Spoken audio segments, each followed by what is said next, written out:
Welcome back to 110 Daily on the 110 Sports Network. Josh Doring, Chris Brown are here with me. The Bucks win three straight road games. That was the quote of yesterday. That was the line of yesterday. The Bucks three straight road games to get a home game in the Super Bowl. And I guess I just at some point, I figured at some point in my life a team would play a home game in the Super Bowl. But I just sort of figured it would be a bigger deal than it is. Like, it just wasn't talked about as the leading up to this game that Tampa Bay could be getting a home game in the Super Bowl.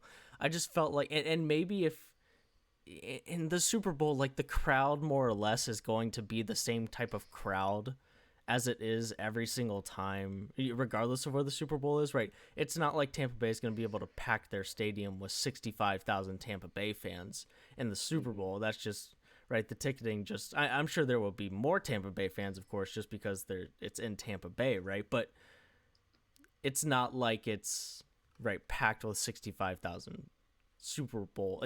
There's 65,000 Tampa Bay fans, this year because of COVID, but also because that's just not typically how the Super Bowl works from a fan perspective. It won't feel exactly like a home game for Tampa Bay, even if the stadium was packed. But they're headed to Tampa Bay. They're headed to Tampa Bay for the Super Bowl, joined there by the Chiefs after their 38-24 victory over the Buffalo Bills. 21-12 at halftime. They sort of maintained control in the second half. Did this game go the way you thought that it would? Because this game kind of felt like it was over a long time before, the scores that actually made you say, okay, this one is over. It just felt like it was over long before that. Were you guys expecting Kansas City to control this game the way that they did? Not to this level. I didn't think that it would be quite so early in the game where, right, like you said, even though the score wasn't reflecting it, it was clear which team was in complete command and control of this game. And, I guess it's not a surprise to see the Chiefs taking control as much as it was a surprise that the Bills were never really fighting to. They were never really on the verge in my head of taking back control. And that doesn't necessarily mean taking back the lead or anything like that, but just sort of taking back momentum, taking back this. And I hit on, I sort of prefaced this back when we were talking about the Bucks Packers game.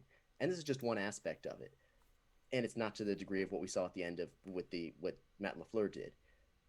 But in one sense, right, once the game got out of control pretty quickly. And then Sean McDermott coached to not get blown out rather than to win. Yep. And look, it's not the same it's not like there's one defining play we can all point to and say, oh, it's this at the end of the game, and they decided to do, but there were multiple instances of deciding to send the field goal unit out and settle for field goals, which, yes, if it's week 3 and it's a different situation, okay.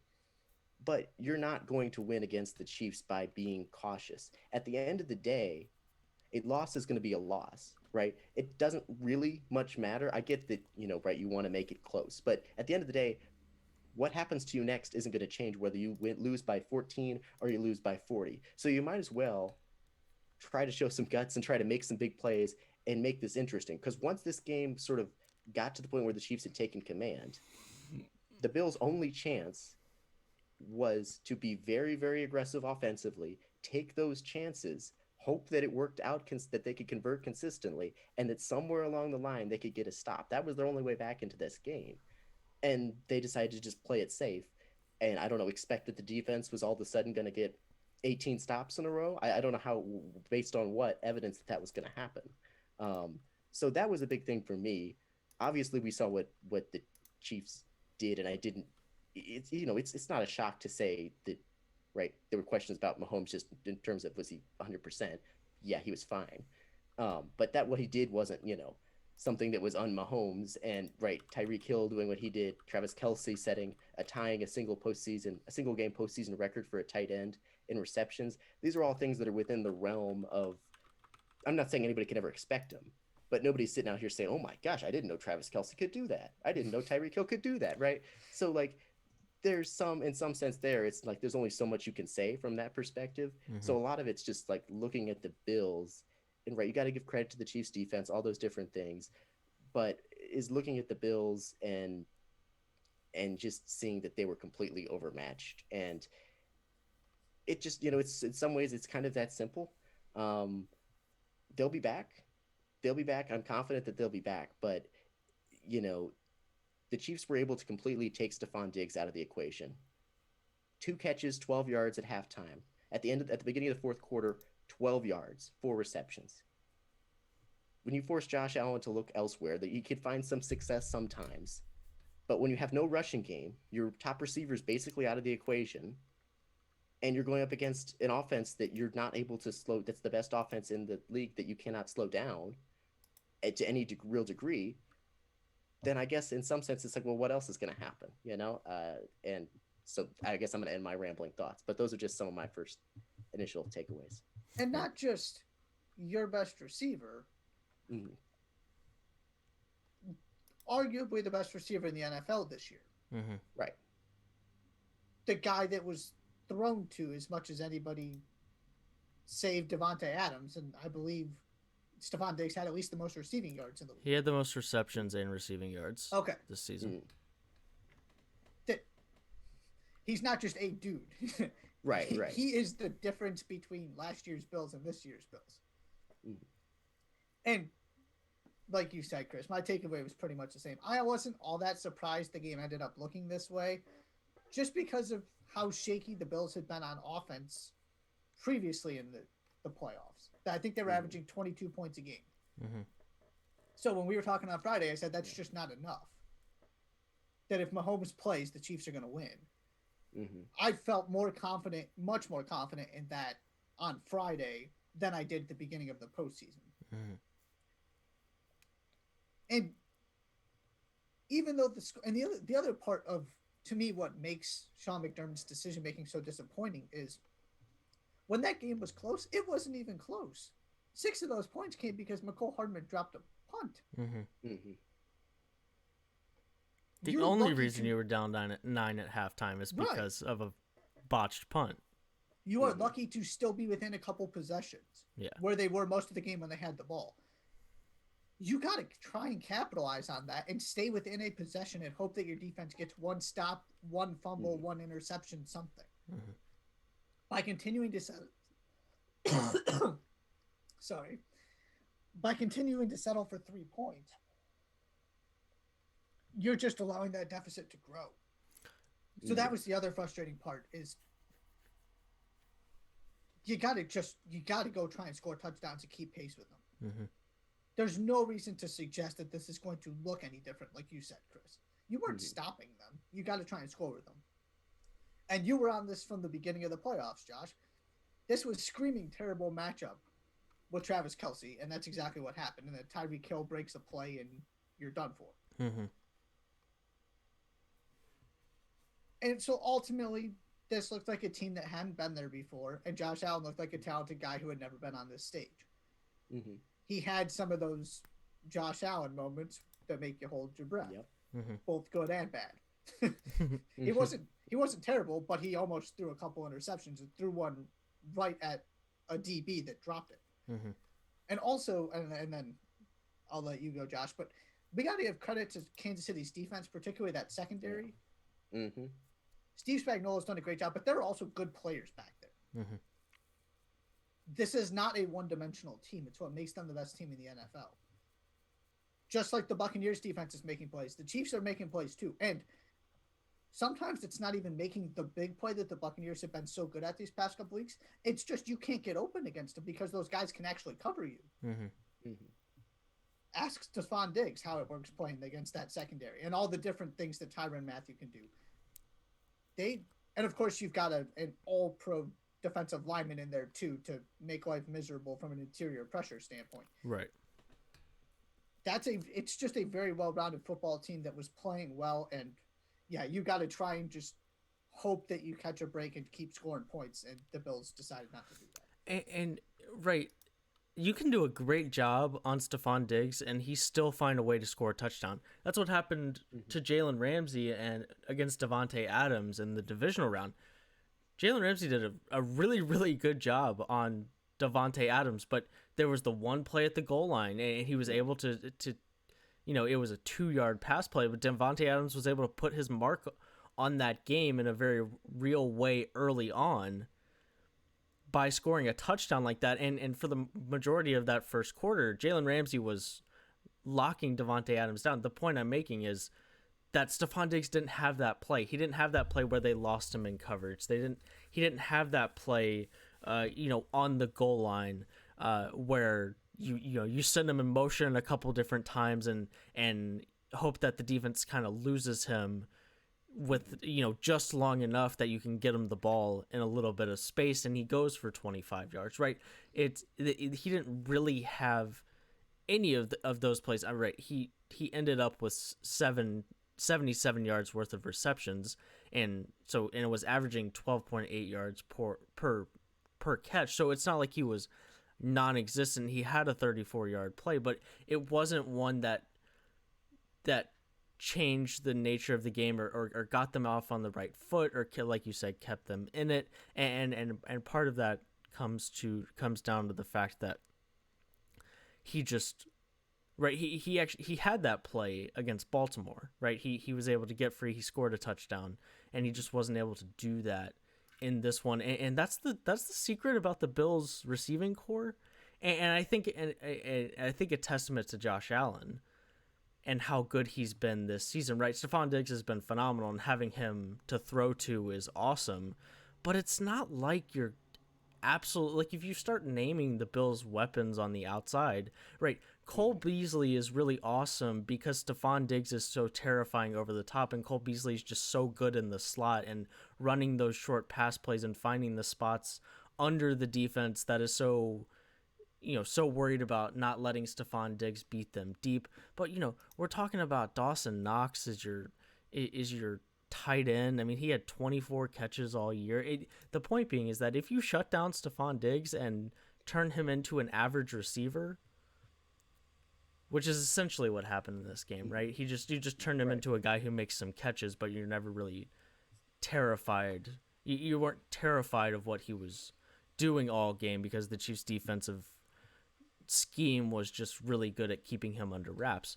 Then all of a sudden you're just talking about a Bills receiving core and a set of Bills weapons, and especially when you have a running game that's non-existent. I mean, Josh Allen ran for 88 yards. The next closest guy was Devin Singletary. He ran for 17, right? When you don't have Stephon Diggs being Stephon Diggs in, the best, one of the 2-3 best receivers in the NFL, Josh Allen's weapons become containable. And that's worrisome when, of course, we're talking about Patrick Mahomes, who I was also reminded again last night why he's the best quarterback in the NFL right now. I mean, this dude's coming off a concussion with a hurt toe. Like, the dude's not 100%. And 325, 3 touchdowns. He never looked like he was out of control of the game. Put 38 points up on the board. You had a possession taken away from him. Like, it just... He makes everything look so easy. It looks like he's playing in a video game so much of the time that he just does whatever he wants to. But yeah, when you contain Stephon Diggs like that, it becomes really tough on the Bills to score enough points to keep up. And it certainly makes it a little bit more understandable. Like, obviously, there's no denying that some of the progress that Josh Allen had made this season. Now, I'm not saying it's gone, but it sort of disappeared in this game as he kind of reverted back to some of those other old tendencies. Mm-hmm. But in some ways, it's understandable because, like if you're trying to put yourself in his shoes, like eventually when Stephon Diggs is out of the equation, it's understandable that you're going to try to start forcing stuff, that right. You're going to get a little jittery, that you're going to try to make things happen that you just right. There's only so much you can do, and sometimes it's understandable. Yes, now he could. That doesn't. I'm not trying to excuse all the mistakes he made and say, oh well, it's fine, it's no big deal. Like, right there, you need to be able to calm yourself down a little bit and try to thread the needle a little bit better. But it's also understandable why he would kind of revert to some of those tendencies. It's not just it's a big game. I don't know. I'm gonna turn back into a not a pumpkin, but I'm gonna turn back into something less than what I've improved to.